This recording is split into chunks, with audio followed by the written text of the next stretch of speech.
വീഗാലാൻഡ് എന്ന് പറയുന്ന ഒരു ബ്രാൻഡ്, ആരുടെ അടുത്ത് പോയിട്ട് വീഗാലാൻഡ്, വി സ്റ്റാർ എന്ന് പറഞ്ഞാൽ അവരുടെ മനസ്സിലൊരു ഫേസ് വരും. ഞങ്ങളുടെ കൊച്ചോ സേബ് സാറിന്റെ ഒരു ഫേസ് വരും. അപ്പൊ പേര് നമ്മൾ പലത് പറഞ്ഞാലും അവര് കാണുന്ന ഒരു രൂപമുണ്ട്, ആ ഒരു വിശ്വാസം അല്ലെങ്കിൽ ആ ഒരു ബ്രാൻഡിൽ അവർ കൊടുക്കുന്ന ഒരു ട്രസ്റ്റ്, അതായിരിക്കും ഒരുപക്ഷെ നമ്മളെ ഹെൽപ്പ് ചെയ്യുന്ന രണ്ടാമത്തെ കാരണം. എ ഗ്രൂപ്പ് ഓഫ് സ്മോൾ അല്ലെങ്കിൽ ordinary people who can deliver extraordinary result. വലിയ ഹൈഫൈ അല്ലെങ്കിൽ ഹൈ ക്വാളിഫൈഡ് ആയിട്ടുള്ള ആളുകളൊന്നും നമ്മുടെ ഗ്രൂപ്പിലില്ല. എല്ലാവരും ഒരു മിനിമം നല്ലൊരു കോമൺ സെൻസ്, ഓർഡിനറി സ്കിൽസും കാര്യങ്ങളും. പക്ഷെ അവരൊരു ടീമായിട്ട് വന്നു കഴിയുമ്പോൾ അതിൻ്റെ ഔട്ട്പുട്ട് വളരെ ഡിഫറെൻ്റ് ആണ്. വളരെ നല്ല റിസൾട്ടാണ് കിട്ടിക്കൊണ്ടിരിക്കുന്നത്. അതിൻ്റെ ഒരു ഉപോൽപ്പന്നമാണ് നമ്മളിപ്പോൾ ഡെലിവറി ചെയ്തുകൊണ്ടിരിക്കുന്ന ക്വാളിറ്റി അല്ലെങ്കിൽ ഓൺ ടൈം ഡെലിവറി എന്നെല്ലാം പറയുന്നത്. ഒരു കമ്മിറ്റഡ് ടീം അവിടെ ഉള്ളതുകൊണ്ടാണ്. ഈ പ്രോജക്റ്റിന്റെ ഏറ്റവും വലിയ അമ്യൂണിറ്റി എന്ന് പറയുന്നത് അതിന്റെ ലൊക്കേഷൻ തന്നെയാണ്. കാരണം നമുക്ക് മെട്രോ ഇപ്പോൾ ഇൻഫോ പാർക്കിലേക്കുള്ള വർക്ക് വളരെ സ്പീഡിലാണ് പ്രോഗ്രസ് ചെയ്ത് വരുന്നത്. അപ്പം നമുക്കൊരു പക്ഷേ ഈ പ്രോജക്റ്റിലേക്ക് സിവിൽ സ്റ്റേഷനിലോ അല്ലെന്നുണ്ടെങ്കിൽ നാളെ വരാൻ ചാൻസ് ഉള്ള പടമുകൾ സ്റ്റേഷനിൽ ഇറങ്ങിയാലും ഈവൻ വാഴക്കാലിൽ ഇറങ്ങിയാലും നമുക്ക് ഈ പ്രോജക്റ്റിലേക്ക് ഡിസ്റ്റന്റ് ആയിരിക്കും എന്നാണ് നമുക്ക് തോന്നുന്നത്. അതെ അതെ.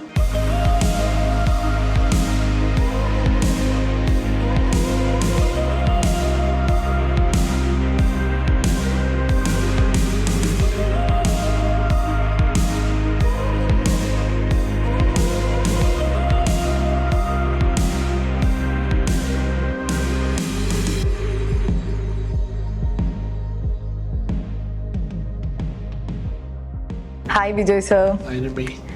എനിക്ക് തോന്നുന്നു നമ്മൾ 2024 ആദ്യത്തെ വ്ളോഗാണ്.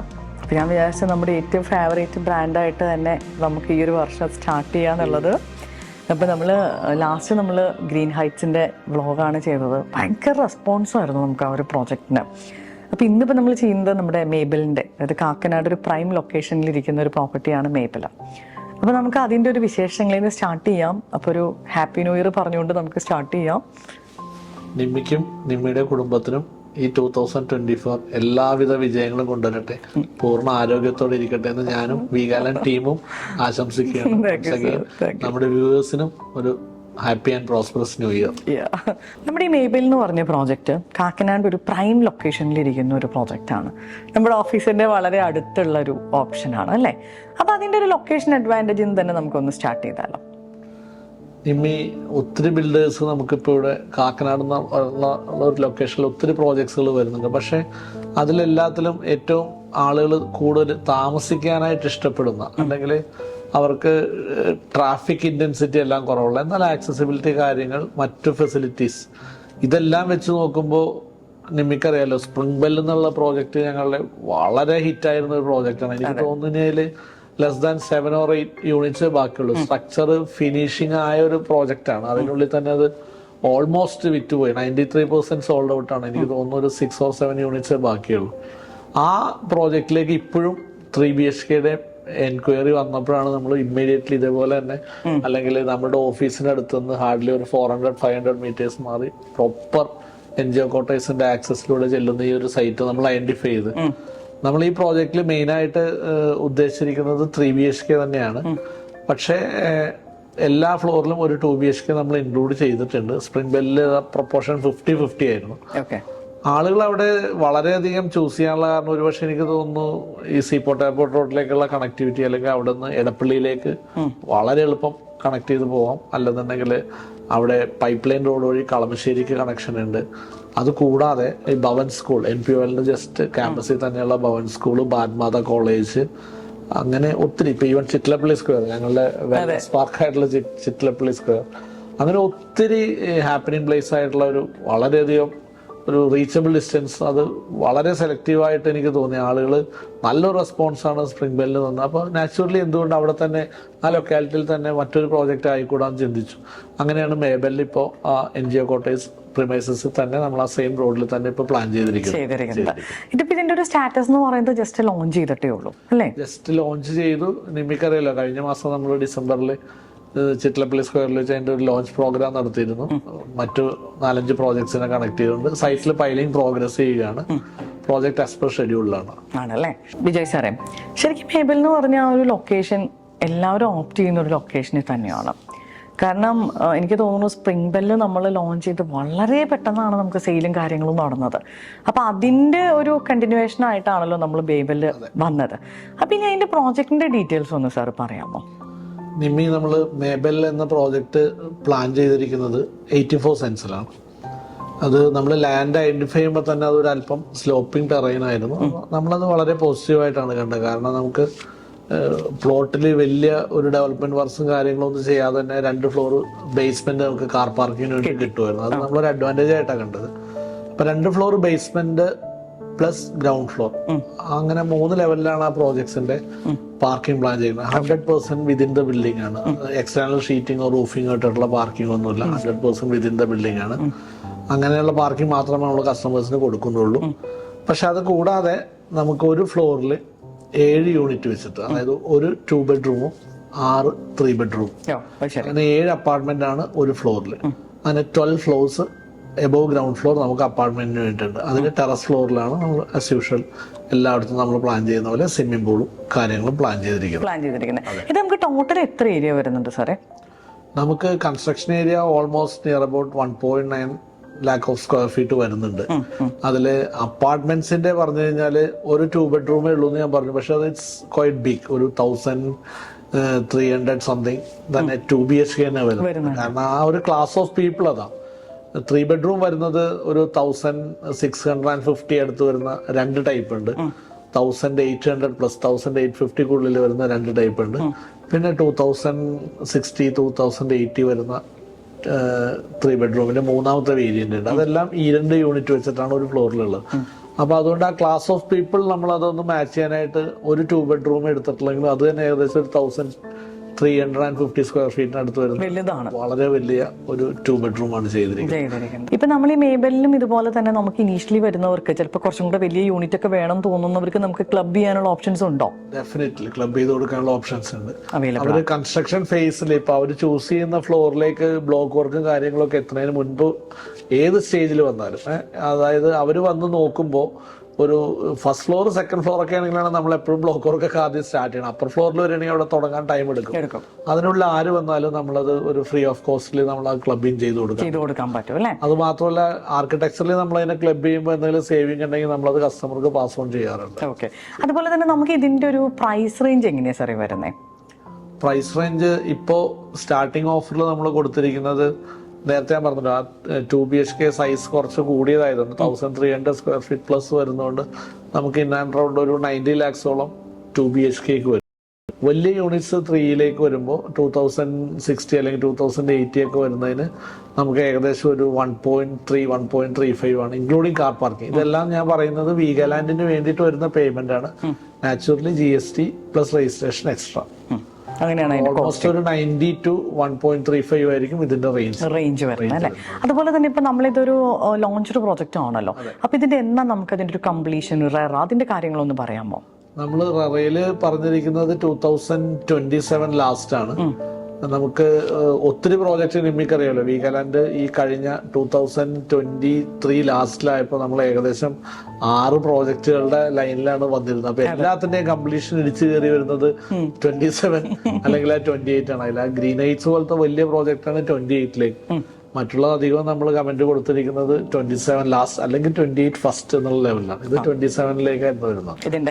നേരത്തെ നമ്മൾ പലപ്പോഴും വ്ളോഗുകളിൽ പറയാറുള്ള പോലെ എഹെഡ് ഓഫ് ഷെഡ്യൂൾ, ഓൺ ടൈമിനുള്ളതിന് പകരം ഇനി നമ്മൾ എപ്പോഴും നമ്മൾ സ്ട്രൈവ് ചെയ്യുന്നത് ahead of schedule. At least 1 month അല്ലെങ്കിൽ 2 മന്തിന് മുമ്പേ ആ കസ്റ്റമർക്ക് കൊടുക്കുക. അവരുടെ സന്തോഷം ഒന്ന് കാണണം. അവരോട് പറഞ്ഞ സമയത്തിന് മുൻപ് ഒരു പ്രോജക്റ്റ് കൊടുക്കുമ്പോൾ ഒരു ആംബിഗ്വിറ്റി നിലനിന്നിരുന്ന ഒരു ഇൻഡസ്ട്രിയാണ്. അതായത് എന്ന് കിട്ടും എന്ന് അറിയാതിരുന്ന ഒരു സ്ഥലത്ത് നിന്ന് അവർക്ക് പറഞ്ഞ ഡേറ്റിന് കൊടുക്കുക തന്നെ വലിയൊരു കാര്യം. 1 മാസം മുൻപേ കൊടുക്കാൻ കഴിഞ്ഞു കഴിഞ്ഞാൽ നമുക്ക് ആ കസ്റ്റമറിലൂടെ ഫ്യൂച്ചറിൽ ഒത്തിരി സെയിലും റെഫറൻസ് വരും എന്നുള്ള കാര്യം ഉറപ്പാണ്. വിജയ് സാറേ, എനിക്ക് തോന്നുന്നു ഒരു 26 വർഷമായി സാറ് കൊച്ചോസേബ് സാറിന്റെ കൂടെ അല്ലേ? ഈ ഒരു കമ്പനിയുടെ എനിക്ക് തോന്നിയിട്ട് ആ ഒരു ബാക്ക് ബോൺ എന്ന് പറയുന്നത് ശരിക്കും പറഞ്ഞാൽ ആ ഒരു കൺസ്ട്രക്ഷൻ ആ ഒരു ടീം തന്നെയാണ് അല്ലേ? അപ്പോൾ എന്താണ് നമുക്ക് ഈ ഒരു പ്രോജക്റ്റിൽ പറയാനുള്ള ഒരു സ്പെക്ക് അല്ലെങ്കിൽ ഇതിന്റെ അമ്യൂണിറ്റി, അതൊന്ന് സാർ ഒന്ന് പറയാമോ? നിമ്മി, അതായത് എന്തുകൊണ്ട് വീഗാലാൻഡ് എന്നുള്ള ഒരു ചോദ്യത്തിന്റെ മറ്റൊരു രൂപമാണ് നിമ്മി. അത് കഴിഞ്ഞ ദിവസവും നമ്മള് നമ്മുടെ പ്രോഗ്രാമിൽ പറഞ്ഞിരുന്നു. അതായത് നമ്മൾ കസ്റ്റമേഴ്സായിട്ട് ഇന്ററാക്ട് ചെയ്യുമ്പോൾ അവിടെ ഈവൻ ഇനീഷ്യൽ ഡിസ്കഷൻ സ്റ്റേജിൽ വരുന്ന കസ്റ്റമേഴ്സ് ആയാലും അല്ലെങ്കിൽ ബുക്കിംഗ് കഴിഞ്ഞിട്ട് അവർ പല സൈറ്റ് വിസിറ്റിലായാലും വരുമ്പോൾ ഞങ്ങൾ ടെക്നിക്കൽ ടീമിൽ പരമാവധി ആളുകൾ മാർക്കറ്റിംഗ് ടീമിൻ്റെ കൂടെ നിന്നിട്ട് ഈ കസ്റ്റമേഴ്സായിട്ട് ഇൻട്രാക്ട് ചെയ്യാനായിട്ട് ശ്രമിക്കാറുണ്ട്.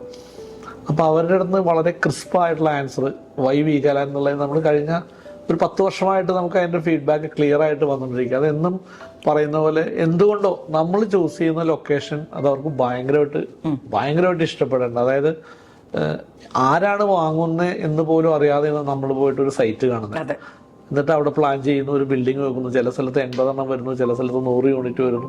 ഇത് ആരാണ് വാങ്ങുന്നതെന്ന് നമുക്കറിയില്ല. ഈ വാങ്ങാൻ വരുന്ന ആൾക്ക് സ്വാഭാവികമായിട്ട് ഈ സ്ഥലം ഇഷ്ടപ്പെടണം. എന്നാൽ മാത്രമേ നിങ്ങൾ ഏത് ബ്രാൻഡിന്റെ ഉള്ളിലും ഏത് സ്പെസിഫിക്കേഷനും എത്ര അമ്യൂണിറ്റീസ് കുത്തി നിറച്ചാലും ആ ലൊക്കേഷൻ ഒരു കസ്റ്റമറെ സംബന്ധിച്ച് ഫസ്റ്റ് കട്ടിൽ അവിടെ ഒരു അപ്രഹെൻഷൻ ഇല്ലാതെ പോയാൽ മാത്രമേ ആ പ്രോജക്റ്റിലേക്ക് അയാൾ ഇൻവെസ്റ്റ് ചെയ്യുള്ളൂ. സ്വാഭാവികമായിട്ടും നമ്മൾ സെലക്ട് ചെയ്യുന്ന ഓരോ ലൊക്കേഷനും 100% ഒരു കസ്റ്റമർ അയാളുടെ ടേസ്റ്റിലേക്ക് മെർജ് ചെയ്ത് വരുമ്പോഴാണ് അവിടെ ഒരു ബിസിനസ് ഡെവലപ്പ് ചെയ്യുന്നത്. അപ്പോൾ ലൊക്കേഷൻ വലിയൊരു ഫാക്ടറാണ്. പിന്നെ ഞാൻ മനസ്സിലാക്കിയത് വീഗാലാൻഡ് എന്ന് പറയുന്ന ഒരു ബ്രാൻഡ്, ആരുടെ അടുത്ത് പോയിട്ട് വീഗാലാൻഡ്, വി സ്റ്റാർ എന്ന് പറഞ്ഞാൽ അവരുടെ മനസ്സിലൊരു ഫേസ് വരും. ഞങ്ങളുടെ കൊച്ചോസേബ് സാറിന്റെ ഒരു ഫേസ് വരും. അപ്പൊ പേര് നമ്മൾ പലത് പറഞ്ഞാലും അവര് കാണുന്ന ഒരു രൂപമുണ്ട്, ആ ഒരു വിശ്വാസം അല്ലെങ്കിൽ ആ ഒരു ബ്രാൻഡിൽ അവർ കൊടുക്കുന്ന ഒരു ട്രസ്റ്റ്, അതായിരിക്കും ഒരുപക്ഷെ നമ്മളെ ഹെൽപ്പ് ചെയ്യുന്ന രണ്ടാമത്തെ കാരണം. നാച്ചുറലി നമ്മളിപ്പോൾ ക്വാളിറ്റിയിൽ നമ്പർ 1 ആണെന്ന് തന്നെയാണ് ഞങ്ങൾ വിശ്വസിക്കുന്നത്. അതിൽ ഒരു ലുക്ക് ബാക്കും ഇല്ല. കാരണം നമുക്ക് കിട്ടിക്കൊണ്ടിരിക്കുന്ന ഫീഡ്ബാക്സ് പറയുന്നത് you are the number 1 in the industry. അതിന് എപ്പോഴും സാറ് പറയുന്ന പോലെ വീഗാലാൻഡിന്റെ ടീം, പ്രോജക്ട് ടീം, അല്ലെങ്കിൽ വീഗാലാൻഡിനെ സപ്പോർട്ട് ചെയ്യുന്ന മാർക്കറ്റിംഗ്, അക്കൗണ്ട്സ്, ഫിനാൻസ്, HR, ഇതെല്ലാം സാറ് പറയുമ്പോൾ വളരെ രസകരമായ ഒരു വാക്ക് പറയാറുണ്ട്. A combination of a group of small അല്ലെങ്കിൽ ordinary people who can deliver extraordinary result. വലിയ ഹൈഫൈ അല്ലെങ്കിൽ ഹൈ ക്വാളിഫൈഡ് ആയിട്ടുള്ള ആളുകളൊന്നും നമ്മുടെ ഗ്രൂപ്പിലില്ല. എല്ലാവരും ഒരു മിനിമം നല്ലൊരു കോമൺ സെൻസ്, ഓർഡിനറി സ്കിൽസും കാര്യങ്ങളും. പക്ഷെ അവരൊരു ടീമായിട്ട് വന്നു കഴിയുമ്പോൾ അതിൻ്റെ ഔട്ട്പുട്ട് വളരെ ഡിഫറെൻ്റ് ആണ്. വളരെ നല്ല റിസൾട്ടാണ് കിട്ടിക്കൊണ്ടിരിക്കുന്നത്. അതിൻ്റെ ഒരു ഉപോൽപ്പന്നമാണ് നമ്മളിപ്പോൾ ഡെലിവറി ചെയ്തുകൊണ്ടിരിക്കുന്ന ക്വാളിറ്റി അല്ലെങ്കിൽ ഓൺ ടൈം ഡെലിവറി എന്നെല്ലാം പറയുന്നത്. ഒരു കമ്മിറ്റഡ് ടീം അവിടെ ഉള്ളതുകൊണ്ടാണ്. പ്രത്യേകിച്ചും കോവിഡ് ടൈമിലെല്ലാം നമ്മൾ പ്രൂവ് ചെയ്തതാണ്. 4 പ്രോജക്റ്റാണ് ഞങ്ങൾ കോവിഡ് ടൈമിൽ പ്രൂവ് ചെയ്തത്. അത് കറക്റ്റ് ടൈമിൽ നമ്മൾ ഹാൻഡ് ഓവർ ചെയ്ത് എല്ലാ സ്ഥലത്തും നമുക്ക് വേണമെങ്കിൽ എക്സ്റ്റൻഷൻ എടുക്കാം. മാർക്കറ്റിംഗിൽ കുര്യനൊക്കെ എപ്പോഴും പറയാറുണ്ട്, കസ്റ്റമേഴ്സ് വിളിച്ചിട്ട് ഡിലേ വരുമായിരിക്കുമല്ലേ എന്നൊക്കെ പല പ്രോജക്റ്റിനെ കുറിച്ചും ചോദിക്കും. പക്ഷെ അവരോടൊക്കെ വിളിച്ചിട്ട് ഇന്ന ടൈമിന് നമ്മൾ ഹാൻഡ് ഓവർ ചെയ്യുമെന്ന് പറയുമ്പോൾ അവരുടെ സൈഡിൽ നിന്നുണ്ടാകുന്ന ഒരു പോസിറ്റീവ് റെസ്പോൺസ് ഭയങ്കരമാണ്. ഇതെല്ലാം വളരെ ഇതാണ്. പിന്നെ നാച്ചുറലി നമ്മൾ മാർക്കറ്റിൽ വളരെയധികം നമ്മൾ അപ്ഡേറ്റഡ് ആയിക്കൊണ്ടിരിക്കണം. കാരണം പ്രത്യേകിച്ച് നമ്മളൊരു പ്രോജക്റ്റിന്റെ സ്പെസിഫിക്കേഷൻ എൻട്രി ചെയ്യുമ്പോൾ നമ്മൾ വളരെയധികം മാർക്കറ്റ് സ്റ്റഡി ചെയ്യണം. കോമ്പറ്റീറ്റേഴ്സ് എന്താ കൊടുക്കുന്നത്, അതിന് മേളിൽ നമ്മുടെ മാർക്കറ്റിംഗ് പീപ്പിൾ ചെന്നിട്ട് ഒരു പ്രോജക്റ്റ് പ്രസന്റ് ചെയ്ത് അതിന്റെ ഒരു പ്രൈസ് പറയുമ്പോൾ ആ ഒരു പ്രൈസ് എടുത്ത് ഒരു കസ്റ്റമർ കൊടുക്കണമെന്നുണ്ടെങ്കിൽ ദേ ഷുഡ് ഫീൽ അവർ ആ പേ ചെയ്യുന്ന സാധനം വാല്യൂ ഫോർ മണിയാണെന്ന് തോന്നണം. പിന്നെ അവർക്ക് കൊടുക്കുന്ന സ്പെസിഫിക്കേഷൻ ഇന്നും നാളെ ഔട്ടാവാൻ പാടില്ല. അത് മാർക്കറ്റിൽ സസ്റ്റെയിൻ ചെയ്യണം. ഇതിനെല്ലാം അപ്പുറത്താണ് ഇതിന്റെ ഒരു ഡിസൈൻ ടീം ഉണ്ട്. നമുക്കൊരു ആർക്കിടെക്ട്, നമ്മുടെ ഒരു സ്ട്രക്ചറൽ എഞ്ചിനീയർ, മറ്റ് MEP കൺസൾട്ടൻസ്, അവരാണ് നമ്മളിപ്പോ മാർക്കറ്റിൽ ഹൈഫൈ ലെവലിൽ നമ്മൾ നിൽക്കുന്ന ഈ ബയോഫിലിക് കോൺസെപ്റ്റ്. അതായത് നല്ല ക്രോസ് വെന്റിലേഷൻ, നല്ല ലൈറ്റ്, നാച്ചുറൽ ലൈറ്റ്, അതല്ലെന്നുണ്ടെങ്കിൽ നല്ല ലേ ഔട്ട്, അതിന് കൂടുതൽ എവിടെയെല്ലാം നമുക്ക് അതിൽ ഗ്രീനറി എല്ലാം ഫില്ല് ചെയ്ത് അവർക്ക് കുറച്ചുകൂടി പ്ലീസിംഗ് ആയിട്ടുള്ള ഒരു അറ്റ്മോസ്ഫിയർ കൊടുക്കാവോ. ഇതിനെല്ലാം പിന്നിൽ ഹാർഡ് വർക്ക് ചെയ്യുന്ന ഒരു ഡിസൈൻ ടീം ഉണ്ട്. എസ്പെഷ്യലി ആർക്കിടെക്ട് ലീഡ് ചെയ്യുന്ന ഒരു ഡിസൈൻ ടീം ഉണ്ട്. ഇതെല്ലാം കൂടി ചേരുമ്പോഴാണ് ശരിക്കും അതൊരു വീഗാലാൻഡ് അപ്പാർട്ട്മെന്റ് ആവുള്ളൂ. സത്യത്തിൽ നമ്മൾ ഹാൻഡ് ഓവർ ചെയ്യുന്നത് ഒരു അപ്പാർട്ട്മെന്റ് അല്ല, വി മേക്ക് ഇറ്റ് എന്താ പറയുക, ഒരു വളരെ പ്ലസന്റ് ആയിട്ടുള്ള ഒരു ഹോമാണ് നമ്മൾ ഡെലിവറി ചെയ്യുന്നത്. അതായിരിക്കാം ഒരുപക്ഷെ നമ്മളുടെ വിജയത്തിന്റെ രഹസ്യം. അപ്പോൾ ഈ സ്പെസിഫിക്കേഷനിലേക്ക് പറയുമ്പോൾ ഇപ്പോൾ മേബലിലേക്ക് നമ്മൾ നോക്കുമ്പോൾ നമുക്ക് പ്രൈമറി ലെവലിൽ തൊട്ടുള്ള അവരുടെ കാര്യങ്ങൾ നമ്മൾ അവരുടെ ലിസ്റ്റ് ഔട്ട് ചെയ്ത് വെച്ചിട്ടാണ് നമ്മൾ ഓരോ സ്പെസിഫിക്കേഷനിലേക്ക് പോകുന്നത്. ഇപ്പോൾ ഹൈ എൻഡ് യൂണിറ്റിലേക്ക് പോകുമ്പോൾ എപ്പോഴും നമ്മൾ അവരുടെ ബേസിക് റിക്വയർമെന്റ്സ്, ഇപ്പൊ നേരത്തെ പറഞ്ഞ ചില ആളുകൾക്ക് മെയ്ഡ്സ് കൂടെ താമസിക്കുന്നുണ്ടാവാം. പിന്നെ ചില ആളുകൾ ബാൽക്കണീസിൽ ഒന്നിലും കൊണ്ടുവന്നിട്ട് ഈ ക്ലോത്തും കാര്യങ്ങളൊന്നും വിരിച്ചിടാൻ താല്പര്യമില്ലാത്തത്. അപ്പോൾ അവർക്ക് ഡ്രൈ ബാൽക്കണി അല്ലെങ്കിൽ അങ്ങനെയുള്ള കുറച്ച് ആളുകൾക്ക് മെയ്ഡ്സിന് വേണ്ടിയിട്ട് സെപ്പറേറ്റ് റൂം, അവരുടെ കൂടെ താമസിക്കുന്നുണ്ടാവാം. മെയ്ഡ്സിന് വേണ്ടിയിട്ടുള്ള സെപ്പറേറ്റ് വാഷ്റൂം, അങ്ങനെ ഒരു 4 വേരിയന്റിലാണ് ഞങ്ങൾ ആ 3 BHK തന്നെ എടുത്തിരിക്കുന്നത്. 1600 ഒരെണ്ണം കൊടുത്തിട്ടുണ്ട്. അതിലെല്ലാം ചിലപ്പോൾ നമ്മൾ മെയ്ഡ്സ് റൂം കൊടുത്തിട്ടുണ്ടാവില്ല. പക്ഷെ 1800 തൊട്ടുള്ള വരുമ്പോൾ മെയ്ഡ്സ് റൂം ഉണ്ടാവാം, അല്ലെങ്കിൽ മെയ്ഡ്സിനുള്ള വാഷ്റൂം ഉണ്ടാവാം, ഡ്രൈ ബാൽക്കണി ഉണ്ടാവാം. അതൊരു നിഷ് ഓഫ് പീപ്പിൾ ആണ്. അത് നമുക്ക് ഈ സ്പ്രിംഗ് ബെല്ലിൽ നിന്ന് വന്നിരുന്നു ചില യൂണിറ്റ്സുകളുടെ സൈസ് കുറച്ചുകൂടി വലുതായിരുന്നെങ്കിൽ നന്നായിരുന്നു എന്നുള്ള ഫീഡ്ബാക്ക് വന്നപ്പോൾ അതെല്ലാം കളക്ട് ചെയ്തിട്ടാണ് നമ്മൾ മേബലിൽ ചെയ്തപ്പോൾ അതിലേക്ക് അപ്ഡേറ്റ് ചെയ്തിരിക്കുന്നത്. എന്തായാലും സാമ്പിൾ അപ്പാർട്ട്മെന്റ് ചെയ്യുമ്പോൾ നിമ്മിക്കും കൂടി കുറച്ചുകൂടി ഇൻവോൾവ്മെന്റ് ആണ്. സാമ്പിൾ കാണാൻ വരുമ്പോൾ നമ്മളിപ്പോ ഫോർകാസ്റ്റ് ചെയ്ത് വെക്കാറില്ല. എപ്പോഴും നമ്മൾ ആ ഒരു ടൈമിൽ വരുമ്പോൾ ട്രെൻഡ് സെറ്റർ ആയിട്ട് എന്തെല്ലാം മെറ്റീരിയൽസ് ഉണ്ടോ അതെല്ലാം നമ്മൾ ആഡ് ചെയ്യും. അത് നമുക്കിപ്പോ ലിഫ്റ്റിന്റെ കാര്യങ്ങളാണെങ്കിൽ പോലും നമുക്ക് ഓരോ ദിവസവും സൊസൈറ്റിയിൽ ഇങ്ങനെ അപ്ഡേറ്റിംഗ് മാറിക്കൊണ്ടിരിക്കുകയാണ്. പ്രത്യേകിച്ച് ഈ ഒരു ഫീൽഡിൽ ഇങ്ങനെ എനിക്ക് തോന്നുന്നു പ്രോഡക്ട്സ് ഇങ്ങനെ അത്രമാത്രം പുതിയത് ഇറങ്ങിക്കൊണ്ടിരിക്കുകയാണ്. സാനിറ്ററിയിലെല്ലാം ഒത്തിരി പുതിയ ബ്രാൻഡുകൾ കയറി വരുന്നുണ്ട്. അതായത് ഒരു ലക്ഷറി വില്ല സെഗ്മെന്റിൽ മാത്രമൊക്കെ വർക്ക് ചെയ്തിരുന്ന കുറെ ഗ്രൂപ്പുകൾ ഇപ്പോൾ അപ്പാർട്ട്മെന്റ് സെക്ഷനിലേക്ക് അവരുടെ പ്രോഡക്ട്സുമായിട്ട് പുതിയ വേരിയസ് പ്രോഡക്ട്സുമായിട്ട് കയറി വരുന്നുണ്ട്. അപ്പോൾ നമ്മൾ അതെല്ലാം വളരെ ക്ലോസ്ലി മോണിറ്ററിംഗ് ആണ്. ഏറ്റവും ലേറ്റസ്റ്റ് ട്രെൻഡിലുള്ള പ്രോഡക്ട്സ് ആയിരിക്കും നമ്മൾ എന്തായാലും ഉപയോഗിക്കുന്നത്. പിന്നെ ആളുകൾക്ക് ഇപ്പോൾ വരുന്ന വലിയൊരു റിക്വയർമെന്റ് ആണ് ഇലക്ട്രിക് വെഹിക്കിൾസിന്റെ. അത് നമ്മൾ വളരെ കോഷ്യസ് ആണ്. നമ്മുടെ ലോഡും കാര്യങ്ങളും എല്ലാം സ്റ്റഡി ചെയ്തിട്ട് അതിനൊന്നിനും നമുക്ക് ഹാംഫുൾ അല്ലാത്ത ലെവലിൽ ഇപ്പോൾ ആളുകൾക്ക് എല്ലാവർക്കും തന്നെ കാർ പാർക്കിങ്ങിനുള്ള അല്ലെങ്കിൽ ചാർജിങ്ങിനുള്ള പ്രൊവിഷൻ വേണമെന്നുള്ള റിക്വയർമെന്റ് എല്ലാം വന്നു തുടങ്ങിയിട്ടുണ്ട്. അത് നമ്മൾ ഒബ്സർവ് ചെയ്യുന്നുണ്ട്. ടൈം ബീയിങ് റൂൾസിന് അബൈഡിങ് ആയിട്ട് നമ്മൾ അതിനുള്ള പ്രൊവിഷൻസും കൂടി കണ്ടെത്തുന്നതായിരിക്കും. പിന്നീടല്ലേ സാറേ, എന്തൊക്കെയാണ് നമ്മുടെ ഈ ഒരു പ്രോജക്റ്റിൽ നമ്മൾ മെയിൻ ആയിട്ട് കൊടുക്കുന്ന അമ്യൂണിറ്റീസ്? നിമ്മി പ്രോജക്റ്റിന്റെ ഏറ്റവും വലിയ അമ്യൂണിറ്റി എന്ന് പറയുന്നത് അതിന്റെ ലൊക്കേഷൻ തന്നെയാണ്. കാരണം നമുക്ക് മെട്രോ ഇപ്പോൾ ഇൻഫോ പാർക്കിലേക്കുള്ള വർക്ക് വളരെ സ്പീഡിലാണ് പ്രോഗ്രസ് ചെയ്തു വരുന്നത്. അപ്പൊ നമുക്കൊരു പക്ഷേ ഈ പ്രോജക്റ്റിലേക്ക് വേണ്ടി വരുന്ന ഒരു ലൊക്കേഷനിലേക്ക് ആളുകൾ കൂടുതൽ ചൂസ് ചെയ്യാൻ കാര്യം ഒരു പക്ഷേ മെട്രോ അല്ലെന്നുണ്ടെങ്കിൽ നമ്മുടെ ഇൻഫോ പാർക്ക് ഇതിലേക്കൊക്കെയുള്ള വളരെ ക്ലോസ് ആയിട്ട് ആളുകൾക്ക് ഇൻവോൾവ് ചെയ്യാവുന്ന ഒരു ഡിസ്റ്റൻസിലാണ് ഇതെല്ലാം നമുക്ക് സെറ്റ് ചെയ്തിരിക്കുന്നത്. ഒരുപക്ഷെ സിവിൽ സ്റ്റേഷനിലോ അല്ലെന്നുണ്ടെങ്കിൽ നാളെ വരാൻ ചാൻസ് ഉള്ള പടമുകൾ സ്റ്റേഷനിൽ ഇറങ്ങിയാലും ഈവൻ വാഴക്കാലിൽ ഇറങ്ങിയാലും നമുക്ക് ഈ പ്രോജക്റ്റിലേക്ക് ഡിസ്റ്റന്റ് ആയിരിക്കും എന്നാണ് നമുക്ക് തോന്നുന്നത്. പിന്നെ ഇതിന്റെ ഡീറ്റെയിൽ സ്പെസിഫിക്കേഷനൊക്കെ പോയി കഴിഞ്ഞ് കഴിഞ്ഞാൽ നമുക്ക് ഇതിന്റെ ഗ്രൗണ്ട് ലെവലിൽ തന്നെ നമ്മൾ കുട്ടികൾക്കൊക്കെ ആയിട്ടുള്ള അമ്യൂണിറ്റീസ് കൂടുതൽ ഇതിന്റെ ഫ്രണ്ട് പോർഷനിൽ തന്നെ നന്നായിട്ട് അറേഞ്ച് ചെയ്തിട്ടുണ്ട്. ഇത് റോഡിൽ നിന്ന് ഒരു ചെറിയൊരു ബ്രിഡ്ജ് വഴിയാണ് ഈ പ്രോജക്റ്റിലേക്ക് ആക്സസ് കൊടുത്തിരിക്കുന്നത്. അപ്പൊ ആ ബ്രിഡ്ജിലൂടെ കയറി പോകുമ്പോൾ നമുക്ക് രണ്ട് സൈഡിലും കുട്ടികൾക്കും ഇനി നമ്മുടെ കുറച്ച് ഓൾഡ് ഏജ് ആയിട്ടുള്ള ആളുകൾക്കും എല്ലാം റിലാക്സ് ചെയ്തിരിക്കാവുന്ന നല്ല റിക്രിയേഷൻ സ്പേസ് ഉണ്ട്. അതിന്റെ മുകളിലൂടെയാണ് ഈ ബ്രിഡ്ജ് നമ്മുടെ ഈ പ്രോജക്റ്റിന്റെ ഗ്രൗണ്ട് ഫ്ലോറിലേക്ക് മെയിൻ റോഡുമായിട്ട് കണക്ട് ചെയ്തിരിക്കുന്നത്. താഴത്തെ ലെവലിൽ നിമ്മിയോട് ഇന്ന് നമ്മൾ എല്ലാ ഇന്റർവ്യൂവിലും പറയുന്ന ഗസ്റ്റ് സൂട്ട് എന്ന് പറഞ്ഞ പ്രൊവിഷൻ, ഇതിൽ ഒരു 2 ബെഡ്റൂമേ നമ്മൾ ഒരു ഫ്ലോറിലുള്ളൂ. ദാറ്റ് മീൻസ് ഒരു 12 2 ബെഡ്റൂമേ ഉള്ളൂ. എന്നാലും നമ്മൾ ഈ പ്രോജക്റ്റിൽ 2 ഗസ്റ്റ് സൂട്ട് പ്രൊവൈഡ് ചെയ്തിട്ടുണ്ട്. പിന്നെ നാച്ചുറലി നമ്മൾ എന്നും പറയാറുള്ള പോലെ ഡ്രൈവേഴ്സിനെയും നമ്മുടെ മെയ്ഡ്സിനെയും അവരെയും ടേക്ക് കെയർ ചെയ്തിട്ടുണ്ട്. ഗ്രൗണ്ട് ഫ്ലോറിൽ അവർക്ക് വേണ്ടിയിട്ടുള്ള റിഫ്രഷ്മെന്റ് അല്ലെങ്കിൽ അവർക്ക് റെസ്റ്റ് റൂം എല്ലാ ഫെസിലിറ്റീസും കൊടുത്തിട്ടുണ്ട്. നാച്ചുറലി വീഗാലാൻഡിന്റെ ഏതൊരു ലക്ഷറി അല്ലെങ്കിൽ ഒരു പ്രീമിയം പ്രോജക്റ്റിൽ ചെന്ന് കഴിഞ്ഞാൽ നമ്മൾ കാണുന്ന നല്ലൊരു എയർ കണ്ടീഷൻഡ് ആയിട്ടുള്ള ഇൻഡോർ ഗെയിംസ് ഏരിയ, അസോസിയേഷന് വേണ്ടിയിട്ടുള്ള റൂമുകൾ, പിന്നെ അത് കൂടാതെ നമുക്ക് ഒരു ഗെറ്റ് ടുഗദർ സ്പേസ് പോലെ അവർക്ക് കൊടുക്കാറുള്ള സ്ഥലങ്ങൾ, നല്ലൊരു ഹെൽത്ത് ക്ലബ്, എല്ലാ അമ്യൂണിറ്റീസും നമ്മൾ ഈ പ്രോജക്റ്റിൽ ഗ്രൗണ്ടിലാണ് കൊടുത്തിരിക്കുന്നത്. എന്നിട്ട് അപ്പാർട്ട്മെന്റ്സ് എല്ലാം നമ്മൾ പരമാവധി ഹൈറ്റിലേക്ക് കൊണ്ടുവരിക്കുന്നത്. ടെറസ് ഫ്ലോറിലാണ് നമുക്ക് എന്ന് നമ്മൾ കൊടുക്കാറുള്ള പോലെ ഒരു ചെറിയ പോർഷൻ നമ്മൾ റിക്രിയേഷൻ ഏരിയ ആയിട്ട് റിസർവ് ചെയ്തിട്ടുണ്ട് ടെറസിന്റെ മിഡ് പോർഷനിൽ. പിന്നെ സ്വിമ്മിംഗ് പൂളും ടെറസിൽ കൊടുത്തിട്ടുണ്ട്. കിഡ്സ് പൂളോട് കൂടിയ സ്വിമ്മിംഗ് പൂളും കൊടുത്തിട്ടുണ്ട്. ഒരു സ്റ്റാൻഡേർഡ് വീഗാലാൻഡ് ലക്ഷറി പ്രോജക്റ്റിലുള്ള എല്ലാ അമ്യൂണിറ്റീസും നമുക്ക് ഇതിൽ കൊടുത്തിട്ടുണ്ട്. ഡിസൈനിന്റെ ഹൈലൈറ്റ് എന്താന്ന് വെച്ച് കഴിഞ്ഞാൽ നമുക്ക് ഗ്രൗണ്ട് പ്ലസ് 12 ഫ്ലോർസ് ഉണ്ടല്ലോ. അപ്പൊ ഒരു 13 ഫ്ലോർസ് നമുക്ക് ഫ്രണ്ട് പോർഷനിൽ കാണുന്ന എലിവേഷനിൽ കോമൺ ആക്സസ് എല്ലാ പോർഷൻ, പ്രത്യേകിച്ച് നമ്മുടെ സ്റ്റെയർ കേസ്, കോമൺ ലോബി, ആ വരുന്ന ഭാഗങ്ങളിലെല്ലാം ഫ്രണ്ട് പോർഷനിൽ ഒരു വെർട്ടിക്കൽ ബൊക്കെ ഓഫ് ലാൻഡ്സ്കേപ്പ്, അത് മൾട്ടി ലെവലിൽ മൾട്ടി ഡയമെൻഷനിലാണ് അത് ആർക്കിടെക്ട് പ്ലാൻ ചെയ്തത്. നമ്മുടെ 3D വളരെ ഭംഗിയായിട്ട് അത് കാണിച്ചിട്ടുണ്ട്. അത് ഒരു വലിയൊരു ഹൈലൈറ്റ് ആയിരിക്കും. മാത്രമല്ല ആ ലാൻഡ്സ്കേപ്പ് ഏറ്റവും ഫ്രണ്ടിൽ വരുന്ന 2 അപ്പാർട്ട്മെന്റുകാർക്ക് അവരുടെ വീടിനോട് ചേർന്നിരിക്കുന്നതായിട്ട് തോന്നുകയും ചെയ്യും.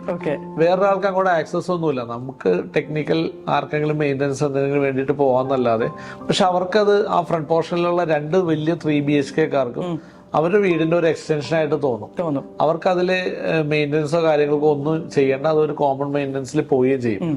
അത് കൂടാതെ നമുക്ക് ഫസ്റ്റ് ഫ്ലോറിൽ ഒരു ഓപ്പൺ ടു സ്കൈ ഒരു കോർട്ട്യാർഡ് ഉണ്ടായിരുന്നു. അതും വളരെ മനോഹരമായി നമ്മൾ ലാൻഡ്സ്കേപ്പ് ചെയ്തെടുത്തിട്ട് അതൊരു യോഗ ആൻഡ് മെഡിറ്റേഷൻ, ആ 2 ആക്ടിവിറ്റികൾക്ക് വേണ്ടിയിട്ട് യൂസ് ചെയ്യാനും കൂടി അതിൽ പ്ലാൻ ചെയ്തിട്ടുണ്ട്. എന്തായാലും വീഗാലാൻഡ് ഇതുവരെ ചെയ്ത പ്രോജക്ട്സുകളിൽ എന്തായാലും ഡിഫറെന്റ് ആയിരിക്കും.